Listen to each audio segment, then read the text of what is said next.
Hey everybody, how's it going? Look at that little dog. She's not so little anymore. She's gotten quite a bit bigger. About 17 weeks old now. Yeah, going like a weed. Crazy, crazy. So we'll just there's my other old boy.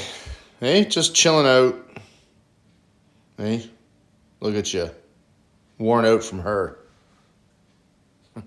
So down in the shop here, and I'm just gonna show a couple things and that I got working on. So lately I've been watching some videos that some channels I like on YouTube about how to bass fish and to get the most out of your bass fishing experience. So there's this one channel called Intuitive Angling by Randy Blaukat, who is a professional professional angler, bass tournament guy. And I think he fishes, of course, other species too. But he has a great channel. If you're watching this, you should check it out because, man, the guy really knows his stuff. So he does a lot of jerkbait fishing, which I like to jerkbait fish. And he talks a lot about different variables that you need to get to know to determine, say, like what color you're going to use. So one of the things is, what's the available light. He talks about temperature. He talks about wind, and also about water clarity.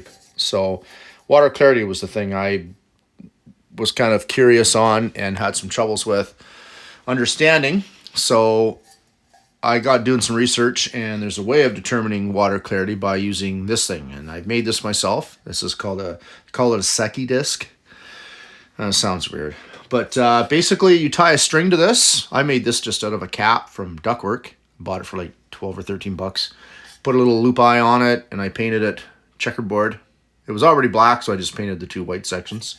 And you attach a string to this, and you mark on the string every so many feet, like a foot or every 2 feet for measurement. So what you do is you drop this down in the water, and as it goes down, once you keep seeing it, and then when it starts to fade, then you'll know that you have water clarity down to about that amount of footage. So you come up and you read how much string you let down with the notches, and that can determine it. So I'm eager to try this out, see if it works. I'm also going to invest in a thermometer for fishing, and sort of get myself to understand how everything works and what to do. So this will help to determine one of the variants that I need to know. I'm also going to show you a little bit of stuff I've been working on. I'll just flip this around. So here we go. So we've got my old Flatliner shiner. I've made two more wooden blanks. One blank is going to be fully outfitted as a wooden lure, like these ones. And I'm going to paint it in that Hot Tiger that I painted for my cousin. I really like that color pattern. And then I made one that is a blank, a master. And I did extra time in sanding it, and I clear coated it. Got the eyes drilled out a little better so they're a little more crisp. I put the lip on, all the eye hangers. There's no weight in this. This is not to function. This is just a master. And I'm going to try making the Flatliner shiner. If it works really well this season coming, I'm going to try and make it also out of resin. And if it works well as a resin bait too, then I'll probably get away from making them out of cedar because it takes forever to make them out of cedar. Resin's a lot faster. So that is the Master Flatliner Shiner.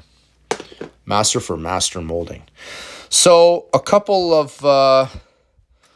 I did up another popper.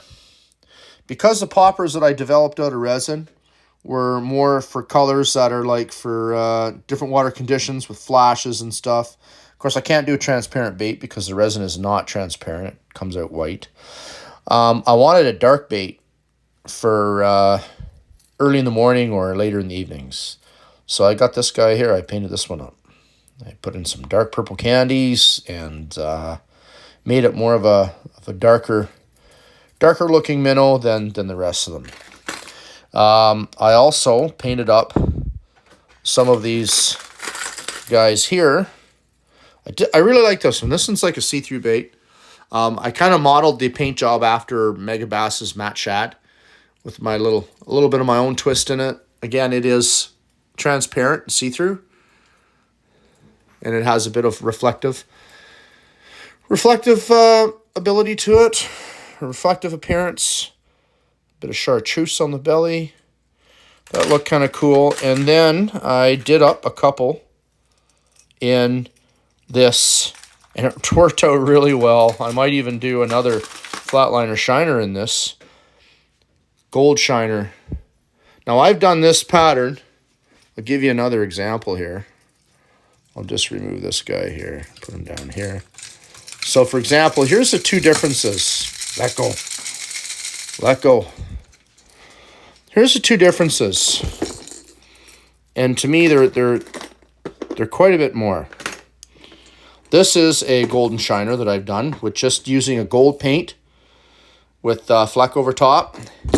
This one here is applying a foil, that duct tape foil, the one adhesive side, and then I went over it with a tequila mixed, a little bit of tequila mixed with that bright yellow Candy 2.0 by Createx. And what a difference.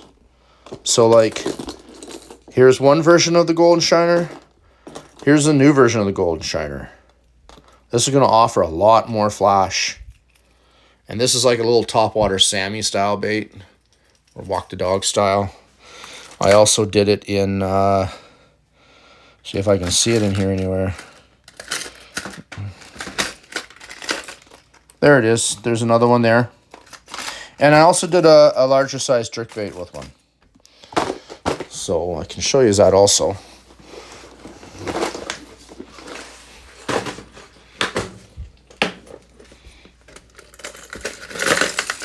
Of course, it's hard to get everything out of here. There's the differences again. That's a lot.